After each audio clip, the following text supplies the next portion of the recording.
Guys, sa video nito, mag-unbox tayo nitong Tecno Camon 40 Pro 5G. Although, alam ko na yung laman nito, i-share ko po sa inyo. Kasi sa SM ko to nabili.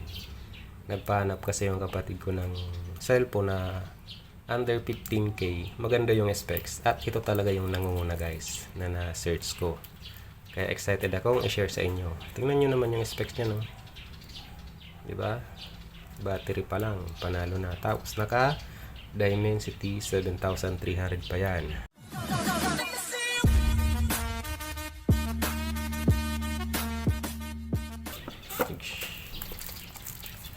Siyempre wala dyan yung cellphone kasi parang re-unbox na lang to. Papakita ko lang sa inyo yung laman nitong box. Ito na yung cellphone, no? May kasamang case yan guys. Dito muna tayo sa inclusion.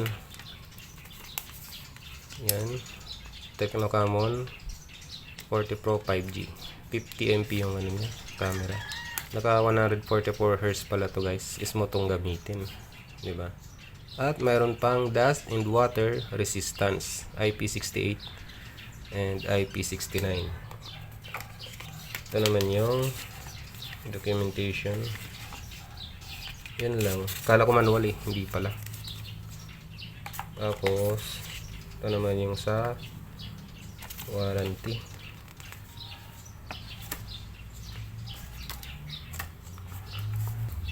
Ito naman yung injector pin guys. Ito naman yung 45 watts na charger. Cable. Yun lang yung laman ng box nya guys. So ngayon dito na tayo sa cellphone. Tabi muna natin yan. Yan o. Na-set up ko na to eh. Ganun nyo naman yung ano niya, screen. Naka-curve. Tanggalin ko yung case.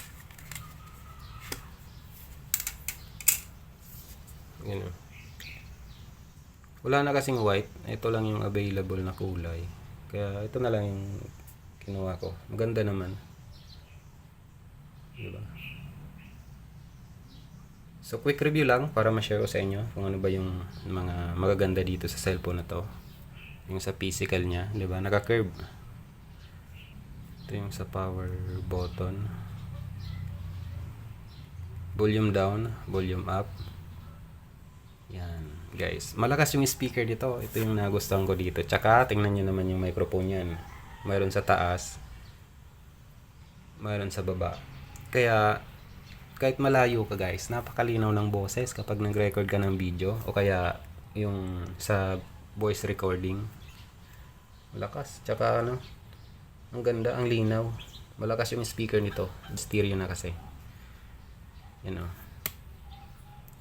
Yun lang, may downside dito guys. Kung mahilig ka mag sound trip gamit ang earphone, wala yung ano, regular na ginagamit natin. Pero pwede ka naman bumili ng earphone or headset na type C. Ito. Napaka-responsive naman ng fingerprint niya guys. Yun. At ang napagustuhan ko dito, walang-wala yung cellphone ko. Ang layo. Napakalinaw ng ano nito, camera. Tingnan nyo guys, sample na tayo. Tingnan nyo guys, oh. Ganda ng camera nito, napakalinaw. Nasa loob pa yan ng bahay. Diba? Gagawa ko ng review nito. Itatest natin lahat yung camera niyan. Ganda guys, may dual video pa oh. Diba? Flash snap. Ito yung features sa camera na ang flash snap guys. Kung pipicturean mo na bagay, gumagalaw. Na ang linaw ng kuha niya. 'Di ba pag iba kasi nagbo-blur din. Halimbawa, tumatakbong aso, picturean mo 'yan, makukuha niya ang napakalinaw. Slow motion.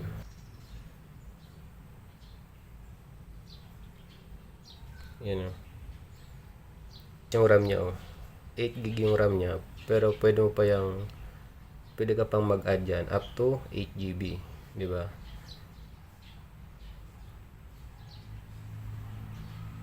256 yung storage niya. Yung battery naman 5200 mAh. Yung front and rear camera 50MP. Kaya pala napakalinaw ng camera nito sa front. 50MP din. Yun ang nipis. Tsaka magaan lang to guys. Yung price nito 12,999. Pero nakuha lang ng 11,999 kasi naka pre-order. Tsaka maganda dito guys, meron pa yung free. Pag pre-order kasi, makaka-discount ka ng 1,000 kung yung version na kukunin mo ay 8GB RAM. Kung 12GB RAM naman, 14,999 yun eh. Makaka-discount ka ng 1,500. At may freebies, ito, 5,000 mAh na power bank. Maliit, pero mukhang legit naman. Mabigat eh. Ito yung Bluetooth speaker. Ang liit niyan pero maganda yung quality ng sounds. Malakas din. So sulit guys yung pera nyo dito. Pag nag-search kayo, maganda talaga yung specs nito. Gagawa ako ng full review sa cellphone na to guys. Abangan nyo na lang. I-upload ko dito. Pero sa ngayon, kasi nagamit ko na din naman to na test ko. Ang nagustuhan ko dito, yung quality ng speaker niya, yung sounds, malakas, tsaka buo, tsaka yung camera niya talaga. And then yung mic nito. Pag magre-record ka, ang linaw, malakas. Kahit malayo, malakas pa rin yung kuha niya pag voice recording or video camera recording.